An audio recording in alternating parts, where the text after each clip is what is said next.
One of the best water park. Used to go here when I was a kid. Damn, they will sound an alarm similar to airstrike alarm if it's raining heavily. They scared the lightning will strike the water.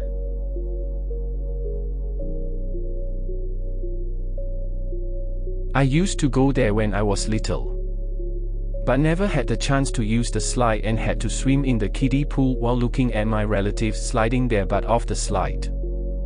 Although there's not much of a fun memories there, really wish to go there again for memories and stuffs, and catch up with the thing I missed due to being short and underweight.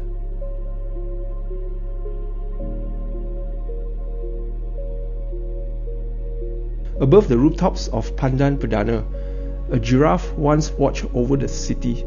Not real, of course, just fiberglass, but symbolic of something bold, something whimsical.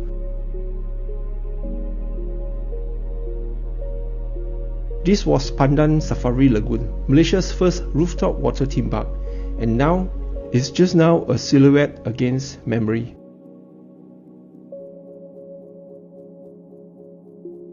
In 1998, Safari Lagoon made headlines. Built atop the 7th floor of the Pandan Safari Shopping Complex, it promised splash, thrill and escape.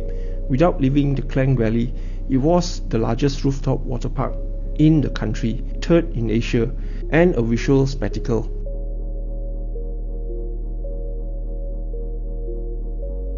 ringgit 25 million poured into the construction.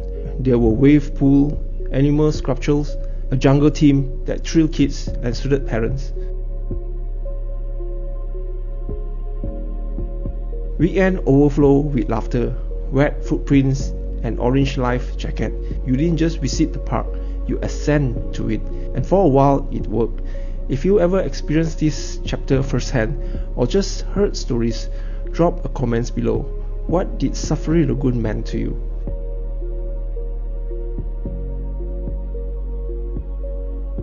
But what many didn't know, this rooftop paradise never had a license.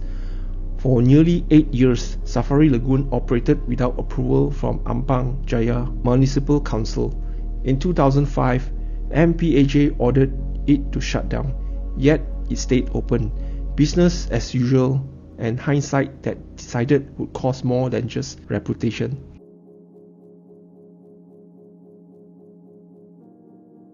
My dad was in the construction industry for the past 50 years. He says it's normal to proceed with projects without permits and approval due to red tape and bribery corruption from the local council. Any potential fines and disruptions has already been considered and priced in.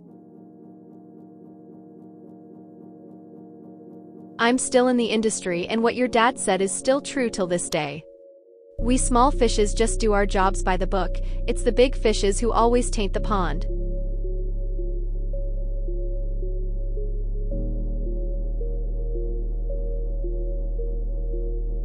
In January 2007, the park's darkest hour came. An employee entered a high-pressured water pump to retrieve a guest's belongings and drowned. It wasn't just tragic, it was revealing. Investigations showed regulatory gaps, ignored warnings, and years of neglect. 19 municipal officers were issued show-cause letters, but that didn't change what happened. Trust was broken. Families stopped coming. Safari Lagoon was no longer just illegal, it was unforgivable.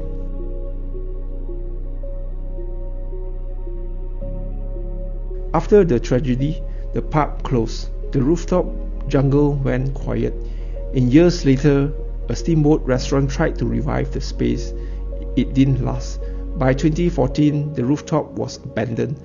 The shopping complex below, once its foundation, shut down in 2015. Today, you can still see the structures from the MRR2, but entry is blocked. It's just silence behind fences and faded murals.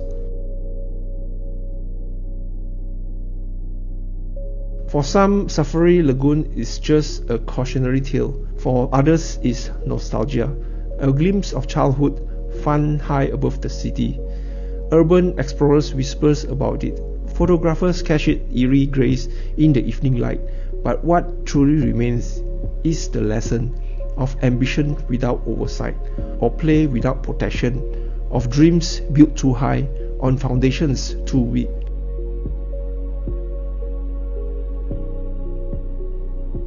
Will Safari Lagoon ever reopen? Unlikely, but its story matters. For those who remember climbing 7 stories for a splash of joy, for those who lost someone in its failures, and for a city that often forget what's hiding behind the skyline.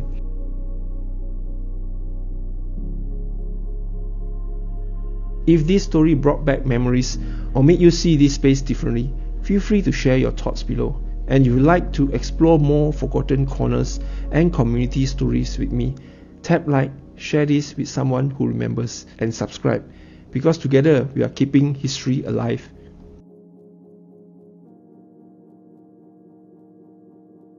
I actually had the chance to play in the water park many years ago. I'm surprised they haven't demolished it and built some shitty condo by now. That's prime real estate plus highway noise for the residents.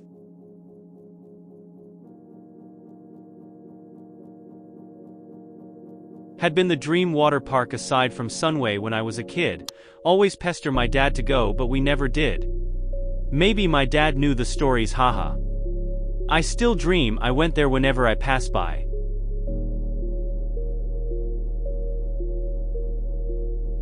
I went there when I was kid once. I think I was around 6 or 7 years old that time. It rowdy, full of PPL. I think that time the incident didn't happen yet.